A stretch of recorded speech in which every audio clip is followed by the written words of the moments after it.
компания Sandrox. Представляем новое семейство, преобразователи Pixel Strip контроллеры. Они позволяют управлять любым типом лент. Вот, поддерживают до 8 лент, каждая лента по 2 потока дымов. Внутри встроен свитчер, это позволяет скодировать это устройство до обзоружки. По крайней мере 5 таких устройств уже можно построить по практически полноценной видеоэкран. Очень удобное устройство, оно также обладает функцией IP65 и оно может работать на улице. То есть это позволяет делать уличные экраны и различные инсталляции.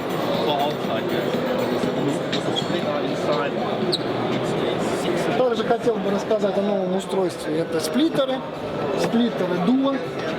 Новый вариант, то есть он поддерживает PowerCon, и он работает в 2 режимах. То есть так он поддерживает 6 выходов, один вход, 6 выходов. При нажатии на кнопку он разделяется на 2 секции.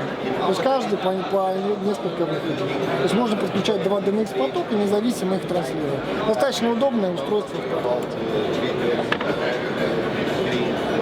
Остальные все устройства уже давно известны. Это радиопередатчики DMX, прыгают на расстоянии до 150 метров, высокая помехозащищенность. Это устройство достаточно зарекомендовало. Уже более 8 лет на рынке. Достаточно известное устройство. Появились также гибридные серии, то есть это устройство объединяет в себя передатчик DMX, как по DMX, так и по Ethernet.